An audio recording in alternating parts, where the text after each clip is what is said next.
की दिमाग की बत्ती जले।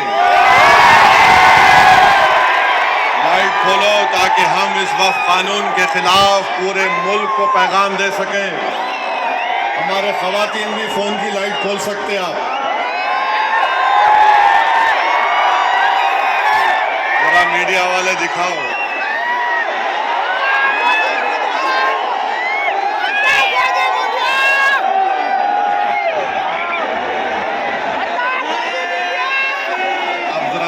जेब में रख लो फोन। आपसे अहम बात ये कह रहा हूं कि अब जब जलसा खत्म हो के यहाँ से आप निकलेंगे, आप लोग पुरअमन तरीके से अपने अपने मुकामात को जाएंगे। आप झंडे लहराते हुए नहीं जाएंगे, सब्र और तहम्मुल का मुजाहरा करते हुए सरजमीन हैदराबाद के अमन को और मजबूत करते हुए आप यहाँ से जाएंगे ना आराम से इंशाअल्लाह। और घर को जाके बैठना नहीं, ईशा की नमाज गोल नहीं करना। ईशा पढ़ना है मेरे को भी और आपको भी, तो ईशा भी पढ़ेंगे ना आप। अब मसला ये है कि किसी शायर ने अच्छा कहा था, जब ज़मीर और ज़र्फ़ का सौदा हो दोस्तों, जब ज़मीर और ज़र्फ़ का सौदा हो दोस्तों, कायम रहो हुसैन के इनकार की तरह।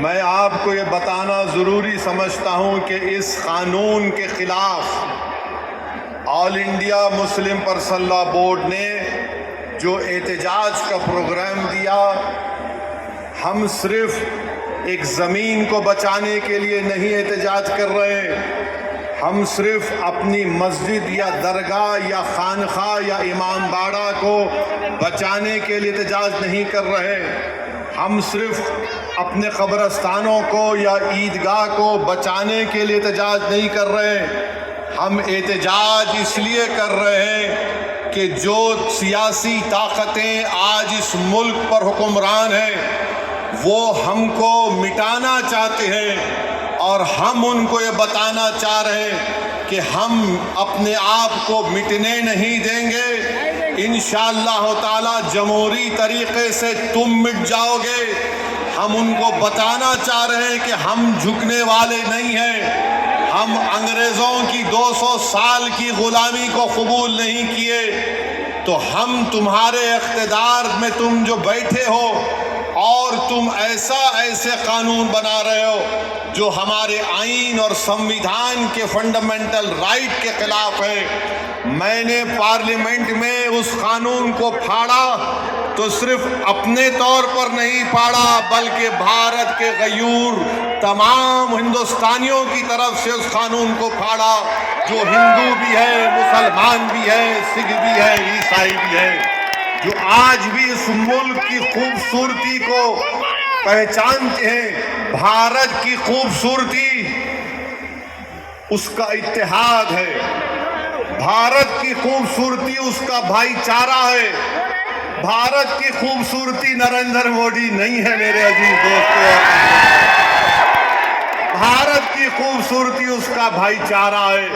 भारत की खूबसूरती उसकी मस्जिद भी है, मंदिर भी है, दरगाहें भी है, खानकाएं भी है। और जो लोग इस भाईचारगी को ख़त्म करना चाहते हैं वो भारत को कमज़ोर कर रहे हैं। तो हमारा एहतजाज इसलिए भी है कि वो लोग जो हमको सफ़े हस्ती से मिटाना चाहते हैं, हम उनको पैगाम देना चाहते हैं कि हम मिटने वाले नहीं हैं। मैं बार बार कह चुका हूँ, जब तक हम दुनिया में जिंदा है क़यामत नहीं आएगी। जिस दिन हम चले जाएंगे सूर फूका जाएगा, याद रखो।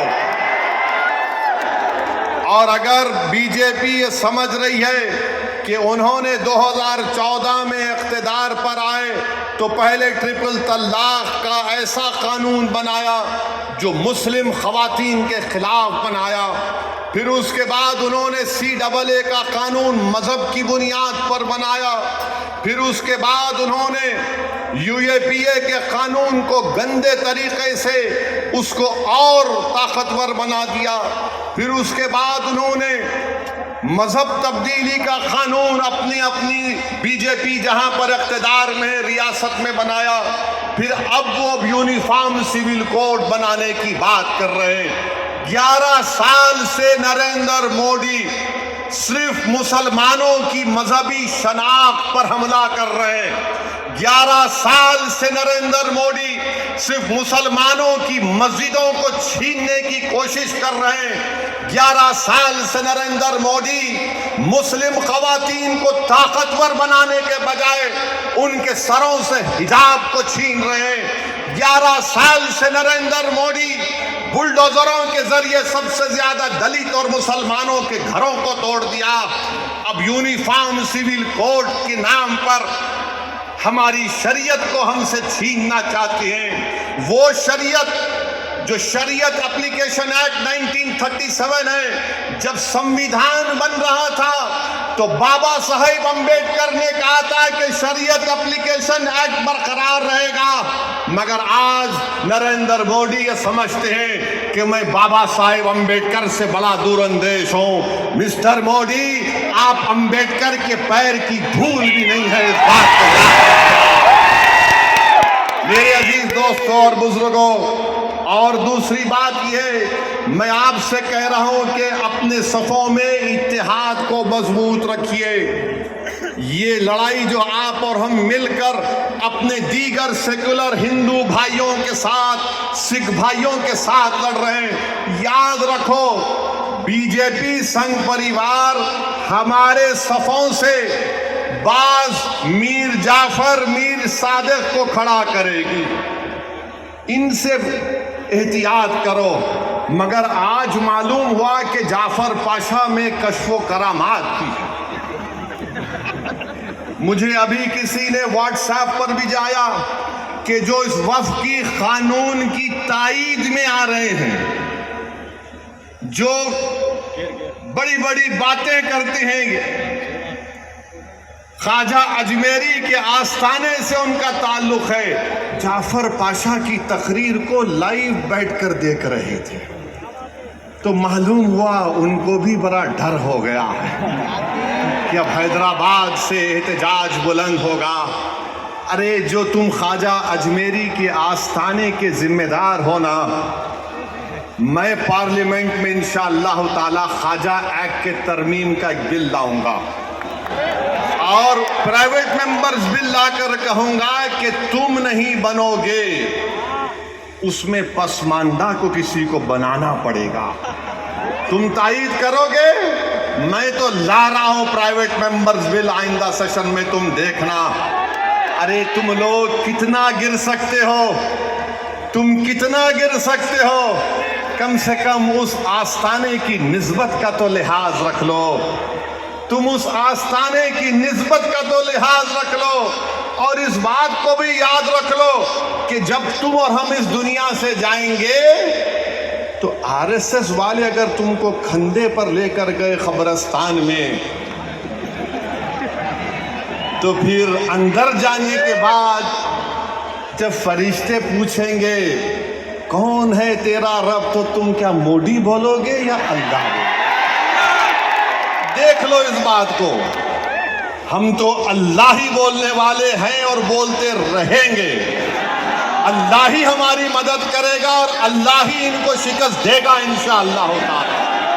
हम तौहीद परस्त हैं और हमको फख्र है इस बात का कि रब्बे कायनात जिस चीज का मालिक अल्लाह है, मोदी कह रहे हैं कि उसका मालिक अल्लाह नहीं रहेगा।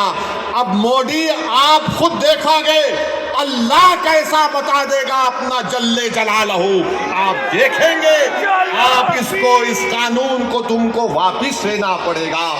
जिस तरह हमारे किसान भाइयों ने हमको रास्ता दिखाया, हम उसी रास्ते पर एहतजाज करेंगे। जब तक कानून वापिस नहीं होगा, भारत में पुरअमन एहतजाज होगा। आप तैयार हैं कि लंबी जमहूरी लड़ाई लड़ने के लिए, या फिर कोका कोला की तरह उड़ के फिर ठंडे तो नहीं बैठ जाएंगे? क्या आप तैयार हैं जमहूरी एहतजाजी लड़ाई लड़ने के लिए? अगर आप तैयार हैं तो आप अपने आप से वादा कर लीजिए कि जब तक ये काला कानून वापस नहीं होगा हम एहतजाज करेंगे, हम पीछे नहीं हटेंगे, पुरअमन एहतजाज हमारा होगा। याद रखो मेरे अजीज दोस्तों और बुजुर्गों, हम अल्लाह जिस जमीन का, जिस जायदाद का मालिक है उसकी हिफाजत के लिए आगे बढ़ रहे हैं। हम अल्लाह के घर की हिफाजत के लिए आगे बढ़ रहे हैं। हम औलिया अल्लाह के आस्थानों की हिफाजत के लिए आगे बढ़ रहे हैं। हम अपने ईदगाहों की हिफाजत के लिए आगे बढ़ रहे हैं। और याद रखो इंशाअल्लाह ताला अल्लाह हमारी इस कोशिशों को कबूल करेगा, अल्लाह हमारे इस ईसार को कबूल करेगा। हम जो कुछ भी कर रहे हैं रब्बे कायनात के लिए कर रहे हैं, इसमें कोई हमारे सियासी अगराज व मकासद नहीं है। इसीलिए कह रहा हूं जहां कहीं भी एहतजाज होगा उसमें हिस्सा लीजिए, उसको कामयाब करिए। ये कोई सियासी पार्टी का एहतजाज नहीं है, ये इलेक्शन के वोटों को बटोरने का एहतजाज नहीं है। जिस चीज का मालिक है उसकी हिफाजत करने के लिए एहतजाज हो रहा है पूरे मुल्क में इंशाअल्लाह ताला। जो मुस्लिम पर्सनल लॉ बोर्ड ने प्रोग्राम बनाया उसमें हिस्सा लीजिए। जो तारीख के दिन आपसे कहा गया लाइट बंद करना, लाइट बंद करेंगे या नहीं बंद करेंगे? तो बोलेंगे अम्मा 10 मिनट सीरियल आ रहा, IPL आ रहा, इल्मा खामा बोल दिए। 10 मिनट लाइट बंद करो ताकि जो लोग हमको बंद करना चाह रहे हैं उनको एक झलक मिल जाए लाइट बंद हुई तो क्या होता है। ह्यूमन चेन बनाएंगे तो ह्यूमन चेंज हाथ बनाकर आपको खड़े होना है अपने हिंदू भाइयों के साथ, अपने सिख भाइयों के साथ। वो भी आज बड़े तकलीफ में है कि ऐसा कैसा कानून बीजेपी की हुकूमत ने बना दिया। याद रखिए, इत्तेहाद को मजबूत रखिए। मैं आपको जिम्मेदारी के साथ कह रहा हूं कि हमारे जो दाऊदी बोरा भाई हैं वो हमारे दीनी भाई हैं। मेरे भाई, खुदारा उनके बारे में कोई गलतफहमी मत रखिए। मैं आपको बता रहा हूं नरेंद्र मोदी ने इस मुल्क को गुमराह किया। मैं और अब्दुल्ला साहब हम लोग पार्लियामेंट की कमेटी के मेंबर थे। Mister Abdullah, I am saying to the people of Hyderabad and to the people of India that during the deliberations of the joint working committee, the Bora community had come, Dawoodi Bora community had come to the committee along with King's Counsel Mr. Salve, Harish Salve, and they had given a representation. You remember, they wanted exclusion from the Waqf Act. They had clearly said we have nothing to do with this bill. The Dawoodi Bohra has clearly stated that in 1962 the Supreme Court has given them a definite definition of religious denomination. The Dawoodi Bohra have said, if you remember, that they believe in the concept of Dail Mutlaq. And this Waqf bill goes contrary to that. It is part of their faith. मैंने ये कहा कि अपने दाऊदी बोरा भाइयों की ईमानदारी पर हरगिज शक मत करो। नरेंद्र मोदी हमारे इत्तेहाद को कमजोर करना चाहते हैं। दाऊदी बोरा के लोग पार्लियामेंट की कमेटी के पास आए थे लंदन से। मायानाज वकील किंग काउंसिल जनाब हरीश साल्वे साहब को लाकर पार्लियामेंट की कमेटी के सामने कहा कि हम 2024 का कानून नहीं चाहिए, हमको वक्फ से अलहदा करो। क्योंकि दाऊदी बोरा जो शियाओं की ब्रांच है, उन्होंने कहा कि हमारे पास दाइल और मुतलक है। उनके जो रूहानी पेशा है मुफद्दल साहब, अल्लाह उनको सलामत रखे, वो उनकी मौजूदगी में कोई मुतवल्ली नहीं हो सकता। लिख कर दिया उन्होंने कि हमको इस वक्फ एक्ट से लेना देना नहीं, इनको निकाल दो। तो ये इनको बुलाया गया, मोदी ने बुलाया इनको, और नरेंद्र मोदी ने कितना गुमराहकुन बात की। बैठ के कहा कि मैंने 3 साल पहले ये बिल बना दिया, आप लोगों को नहीं मालूम होगा, मैंने भिजा दिया आपको, और कहा कि कॉमा फुल स्टॉप लिख दो। मोदी ये पैगाम दे रहे हैं भारत के सेकुलर हिंदू भाई बहनों को, सिखों को और मुसलमानों को। मैं तो नहीं लाया ये बिल, ये तो ये लोग बोल के लाया मैं। आप समझ रहे हमारी बात को? और हम जब कमेटी में थे, हम मिनिस्ट्री ऑफ माइनॉरिटी अफेयर से पूछे कि कानून तुम क्यों लाए? क्या तुमने मुसलमानों से बातचीत की? क्या तुमने इस बिल के बारे में बात की? एक वर्ड नहीं बोल सके वो लोग। The committee, when called the Ministry of Minority Affairs, they didn't have anything to say. Why did they bring this bill? You are witness to it. अब मोदी इन दाऊदी बोराओं को बदनाम करने के लिए, पूरे देश में एक पैगाम देने के लिए कि देखो मैं तो 3 साल पहले उनको बिल दिया था। मेरे भाई, ये साजिश है हमारे इत्तेहाद को कमजोर करने के लिए। मोदी जी, आप शतरंज की चाल खेल रहे हैं। हम भी जानते हैं शतरंज कैसा खेलना सियासत में। डॉक्यूमेंट्स है, आज मैं एक्स पर, सोशल मीडिया पर डॉक्यूमेंट्स डाल दिया हूं। दाऊदी बोरा लोगों ने कमेटी को दिया, वो 1924 से कह रहे हैं कि हमको वक्फ कानून में मत रखो, क्योंकि हमारा जो जूरिस्प्रूडेंस है, हमारा जो फिक्र है, वो दाइल मुतलक के ऊपर है। तो आपसे अपील कर रहा हूं कि अपने दिमाग में 1% भी दाऊदी बोरा हमारे दीनी भाइयों के खिलाफ कोई शक मत करिए। वो तो नहीं चाह रहे थे, इनको तो पप्पा जी बुला के बोल दिए आपको तुझे से करा। अब चौथी बात ही है, बीजेपी वाले बोल रहे इसमें सब कुछ है, मुसलमानों का फायदा है, औरतों का फायदा है। आज से थोड़े दिन पहले हैदराबाद में फतेह दरवाजे पे एक चालाक आदमी था, लगता है उन्हें भी मोदी जी की शागिर्दी में निकला सो था। उन्हें क्या बोला, आप मेरे पास आओ, जिसके सर टकले हैं मैं दवा देता हूं, बाल उग जाते। लाइन लग गई वहां पे, लगा दवा लगा, बाल उगते। अब पब्लिक बेचारी, तो मोदी जी भी यही बोल रहे, दवा ले लो सब चीज ठीक हो जाती। इनकी दवा नहीं है, ये दवा मौत है। ये दवा नहीं दे रहे, मौत का पैगाम दे रहे हैं। ये वक्फ को छीनने के लिए ला रहे हैं। आप सोचिए, दाऊदी बोरा लोगों ने सेक्शन 2 लिख कर दिया, तो मोदी ने क्या किया, दाऊदी बोरा का नाम लेके सेक्शन 2 बना के उस भारत के दौलतमंद आदमी जिसने हमारे खोजा भाई, ये भी शियाओं का एक ब्रांच है, खोजा ट्रस्ट से खरीद कर 21 करोड़ में अपना आलीशान महल बना लिया। सेक्शन 2 का फायदा उस शख्स को होगा। हम हैदराबाद में क्या बोलते, किसकी दुकान पे किसकी फातिया, क्या बोलते, नाना मामू की दुकान पे नाना की फातिया। तो दाऊदी बोरा को सामने रख के मुकेश भाई की फातिया पढ़ दी है इन्होंने वो काम कर दिया। सेक्शन 2 से उनको फायदा होगा। तो आपको और हमको मुत्तहिद रहना है, शिया सुन्नी इत्तेहाद को मजबूत रखना है। आप शिया सुन्नी इत्तेहाद को मजबूत रखेंगे ना मेरे भाई? All India Muslim personal law board के प्लेटफॉर्म पर शिया भी है, सुन्नी भी है। ये पैगाम मुस्लिम पर्सनल लॉ बोर्ड देता है कि हम अपने इत्तेहाद को मजबूत रखें। दाऊदी बोरा को मोदी धोखा दे दिए, उनके नाम को इस्तेमाल करके मुकेश भाई को बोले लो गुलाब जामुन खाओ एंड बी हैप्पी। उनके अच्छे दिन आ गए।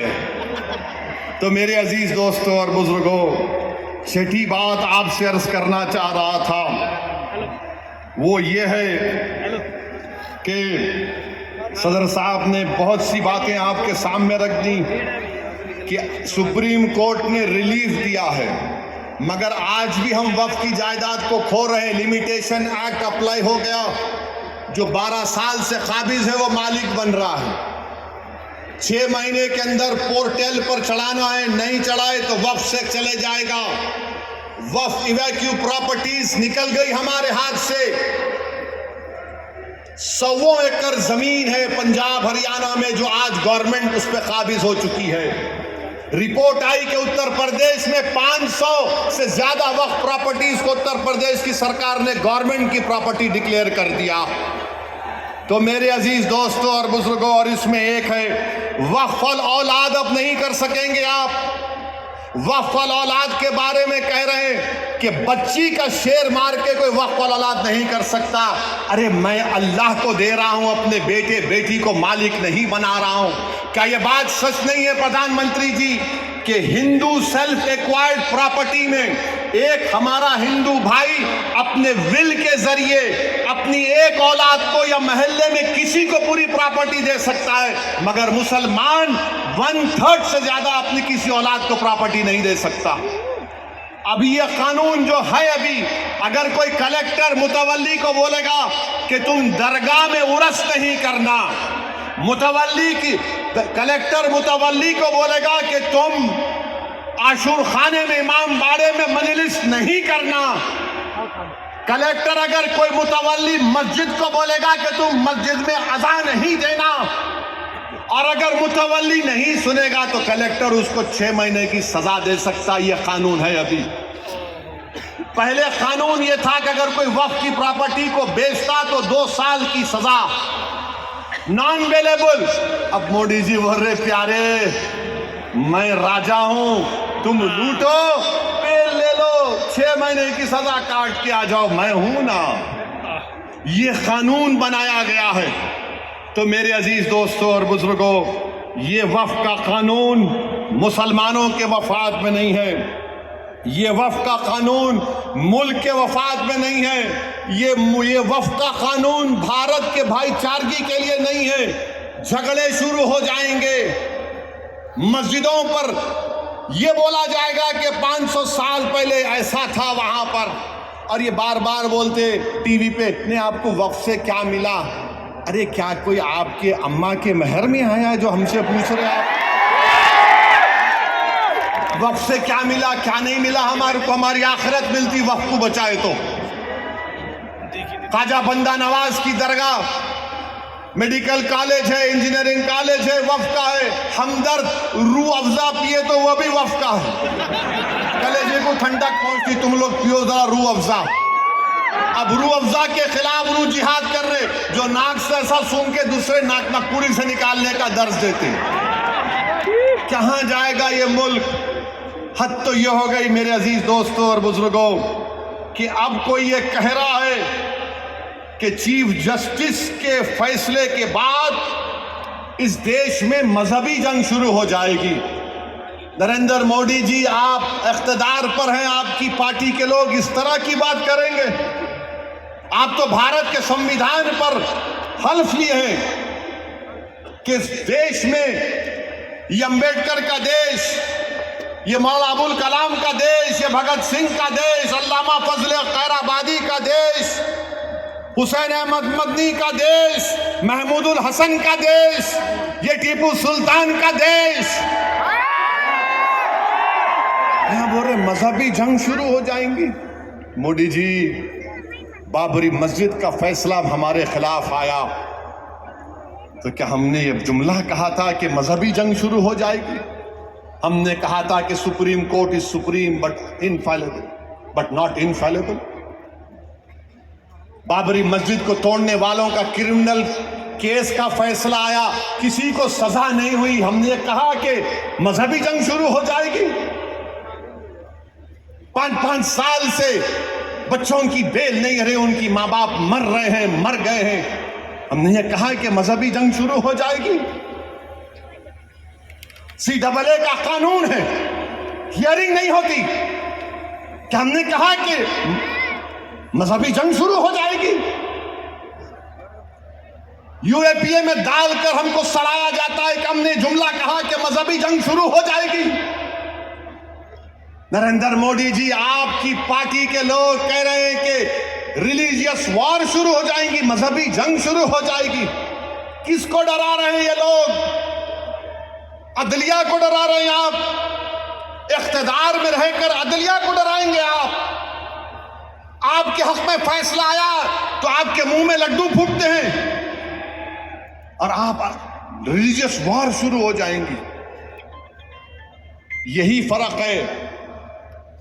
हम भारत के उन मुहिबान भारत में जिसमें हिंदू मुसलमान भी है।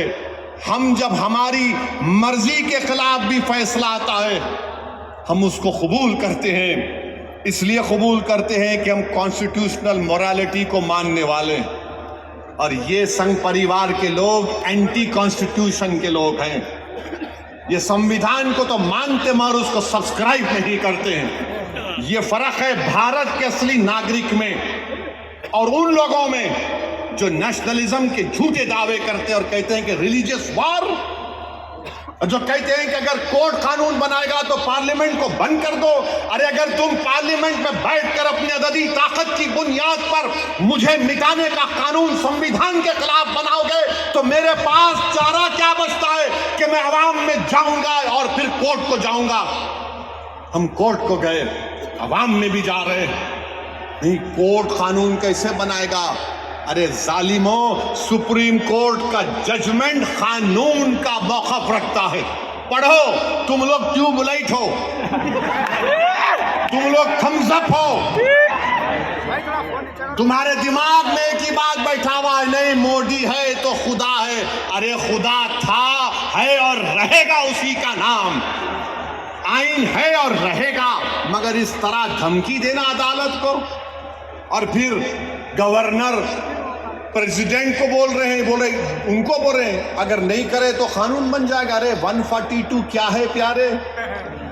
142 आइन का बनाने वाला अंबेडकर है। अंबेडकर में तुम्हारे से ज्यादा दूरअंदेशी थी। आप ये बोल रहे हैं कैसा बनाए, वो कैसा बनाए, हम ऐसा कर देंगे। मगर मेरे अजीज दोस्तों और बुजुर्गों, बीजेपी आइन पर एक फ्रॉड कर रही है और डरा रही है। रिलीजियस वार की धमकी बीजेपी दे रही है। मिस्टर मोदी, कौन रेडिकलाइज हो चुका है बताओ आप? सत्ता में आप है, आपके लोग रेडिकलाइज हो चुके हैं। इतना रेडिकलाइज हो चुके हैं कि कोर्ट को धमकी दे रहे हैं, रिलीजियस वार हो जाएंगे। मोदी जी, अगर ये धमकी देने वालों को आप नहीं रोकेंगे, देश कमजोर होगा और देश कभी भी माफ नहीं करेगा। आज सत्ता इख्तिदार आपके पास है, कल नहीं रहेगा इंशाअल्लाह ताला, कल नहीं रहेगा इंशाअल्लाह ताला। अब भारत का हिंदू भी जान चुका है कि वक्फ का कानून बनाए तो क्या मेरे को नौकरी मिलती। हिंदू जान चुका है कि मुसलमानों की नफरत को दिखाकर, मुसलमानों को डराकर वोट बटोर के आई बीजेपी। दिखाने के लिए कुछ नहीं है। 4.5-5% नौजवानों में बेरोजगारी है। उनके बेरोजगारी को दूर करने का कोई प्रोग्राम नहीं, मगर सिर्फ मुसलमानों को नफरत का निशान बना दो। तो मैं हमारे हिंदू भाइयों से भी अपील कर रहा हूं, जो आपके एंडोमेंट वोट के लिए अच्छा है वो हमारे लिए भी अच्छा होना चाहिए। जो सिख गुरुद्वारा प्रबंधक कमेटी के लिए अच्छा है वो हमारे लिए भी अच्छा होना चाहिए। हमारा मुतालबा सिर्फ यही है कि हम अपनी वक्फ की जायदादों की हिफाजत कर सकें। और ये लोग बोलते नहीं, वो उन्होंने ऐसा कर रहे, आजकल मुझ पर भी उंगली उठा रहे। मेरे भाई, मेरी उम्र दरियाफ्ती की नहीं है अब, और तुम याद रखो, तुम जो कुछ बोल रहे ना, मैं सियासतदान भी हूं और आधा वकील भी हूं। तो तुम्हारा वीडियो है मेरे पास, तुमको हैदराबाद आना पड़ेगा प्यारे, तुमको शॉपिंग कराएंगे। You want to see shopping, will show you shopping. जो बोले जा रहे, अगर हम अपनी जबान से बोलना शुरू करें ना तो तुम्हारा लुत्फा कहां से आए बोल सकता हूं मैं, याद रखो। माफ करना, उलमाए कराम की मौजूदगी में बोल रहा हूं। वक्फ की कानून की मुखालिफत किस बुनियाद पर की जा रही है आप देखो। ये हो जाएगा, वो हो जाएगा, कुछ नहीं होगा, सिर्फ जायदादों को लूटने के लिए किया जा रहा है। तो इंशाअल्लाह ताला जो पर्सनल लॉ बोर्ड का एहतजाज पूरे तेलंगाना में होगा, मुल्क में होगा, अब तालकटोरा स्टेडियम में भी 22 को होगा। मैं हमारे तमाम से अपील कर रहा हूं, इसको कामयाब करिए। आपसे भी अपील कर रहा हूं कि हमको एक लंबी लड़ाई लड़ना है जमहूरियत में। कानूनी लड़ाई लड़ रहे हमारे वकील, अल्लाह हमारे वकला को सलामत रखे, अल्लाह उनको और हिम्मत दे और अल्लाह हमको हिम्मत दे, अल्लाह हमारे ईमान को सलामत रखे। याद रखो मुसलमानों, बगैर ईमान के हम एक जिंदा लाश की तरह हैं, बगैर मस्जिदों के हम कुछ नहीं हैं, बगैर जायदादों के जिसका मालिक अल्लाह अगर कोई और कब्जा कर लेगा तो हम क्या जवाब देंगे रब्बे कायनात के सामने। थोड़ी तकलीफ उठाना पड़ेगा। आज मगरिब की नमाज पढ़ते वक्त इस चादर के नीचे कंकर हमारे घुटनों को चुबा रहे थे और हम उम्मीद कर रहे थे कि इमाम साहब जल्दी नमाज खत्म कर लेंगे। आधे मिनट के लिए सोचो कि 50,000 फलस्तीनी शहीद हो गए मेरे भाई, 11 लाख बेघर हो गए, 15,000 बच्चे मारे गए, 18-17 के करीब खवातीन शहीद हो गई हैं। मगर उनका जज्बा देखो, वो कह रहे हैं कि हम मरने को तैयार हैं मगर अपने ईमान का सौदा करने के लिए तैयार नहीं। तो भारत के लोगों तुमको मजलूमों से आवाज आ रही है कि हक की कामयाबी के लिए, बातिल को शिकस्त देने के लिए हम 75 साल से अपनी नस्लों को कुर्बान कर दिए। तुमने और हमने नजारे देखे कि एक माँ कह रही है अपने बेटे के कफन के सामने, कह रही है कि रसूल अल्लाह सल्लल्लाहु अलैहि वसल्लम, मैं अपने बेटे को आपके पास रवाना कर रही हूं। हम एक बाप को सुन रहे हैं बोलते हुए अपने बेटे की लाश के सामने कि या रसूल अल्लाह सल्लल्लाहु अलैहि वसल्लम